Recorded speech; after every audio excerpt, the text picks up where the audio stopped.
Now, this is a truly international mission. Scores of Japanese and other dignitaries were at Kennedy Space Center to witness the shuttle carrying up this main segment of the Japanese Kibo research station to the International Space Station there.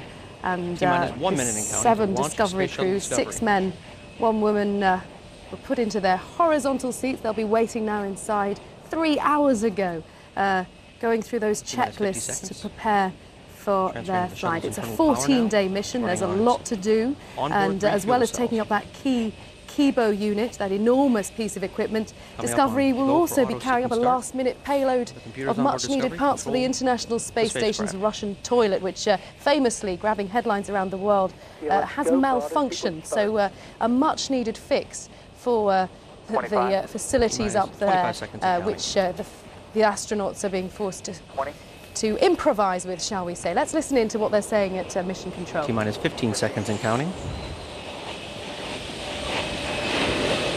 10 seconds. We have go for main engine start. 7, 6, 5, 4, 3, 2, 1. Booster ignition and liftoff of Shuttle Discovery.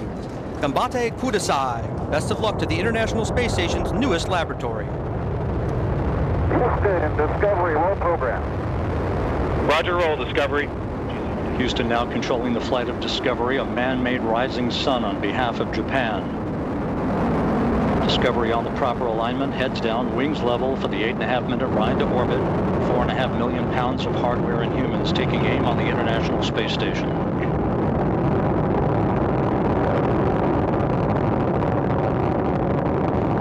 "36 seconds into the flight, the 3 liquid fuel main engines now throttling back to 72% of rated performance, going in the bucket, reducing the stress on the shuttle as it goes supersonic.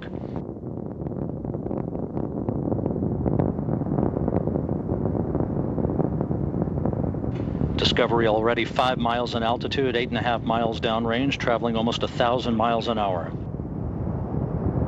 Discovery Houston, go at throttle up. Roger, go at throttle up. Throttle up call acknowledged by Commander Mark Kelly, joined on the flight deck by pilot Ken Ham, flight engineer Ron Guerin, and mission specialist Karen Nyberg. Down on the middeck are Mike Fossum, Aki Hoshide, and Greg Shamatov, heading for a half year on the International Space Station. Well, there we are, a successful launch of Discovery from Cape Canaveral in Florida. A sigh of relief all round, I imagine. Clear skies, a beautiful day. And let's speak to Andy Gallagher, our correspondent, following the launch from Miami. Andy, an interesting mission, a complex mission, NASA are saying, one of their most complex missions to date. 45 seconds into the flight. NASA really couldn't ask for more perfect conditions. As you can see in those pictures, there are perfect blue sky. No weather threatening the shuttle at all, and it is a very complex mission, as you said. That's Kibo Space Laboratory, about the size of a school bus. It weighs something like 16 tons, and will really put Japan at the forefront of space exploration. They're going to be in space for about 2 weeks, and they'll carry out 3 spacewalks in that time. It's not the major scientific plans for this mission that have been grabbing all the headlines this week, however. I mean, we know about its other interesting emergency mission. Yes, indeed. A pump for the toilet on the International Space Station was specially flown to Orlando from Moscow because the toilet on board, the only toilet on board the space station, was broken. It's been broken for several days now. That the astronauts have been having to operate it manually, a 10-minute job, which takes up a great deal of time. So I think they will very much welcome that particular piece of equipment. Let's just talk about that Kibo section it's taking with it, Andy. I mean, this is an enormous piece of what's going to be a very impressive piece of equipment up there.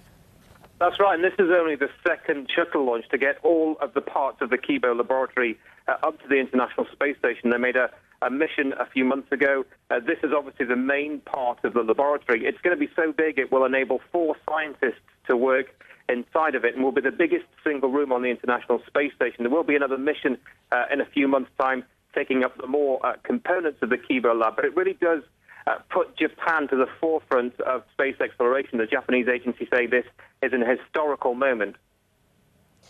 Andy, As we watch this, the clock is ticking on the shuttle programme as a whole. There is not much time left before it retires. That's right. I mean, we really do take it for granted seeing these shuttles go off. It's been happening for 25 years or so now, but there's only 2 more missions towards before the end of this year, and only 9 more planned missions before the entire shuttle fleet is retired in 2010. So there really is a sense that NASA has to get the International Space Station finished before that time. But the last few launches I've watched from here in Florida, everything has been pretty much flawless, and the program seems to be going full steam ahead. Tell us a little about the astronauts on board, Andy. 1 Japanese and 6 Americans. Yeah, we've got a mixed crew. One of those astronauts will be replacing someone on the International Space Station. There are some astronauts on board who've been into space several times, and I think 3 who've never been into orbit at all. So it just shows the kind of cooperation across the globe of the International Space Station, bringing all these different countries together. Obviously, a huge momentous day for the Japanese Space Agency and for the country itself. So we will watch over the next 14 days as the Kibo lab is put into place, and there are 3 spacewalks to be done as well. Andy Gallagher following the Space Shuttle launch there from Miami in Florida. A successful launch for the Discovery Space Shuttle from Kennedy Space Center, carrying 7 astronauts, 6 American, 1 Japanese, as Andy was saying, and the key unit of the Japanese Kibo research module up to that International Space Station, as well as a much needed fix for its toilet. You're watching BBC World News.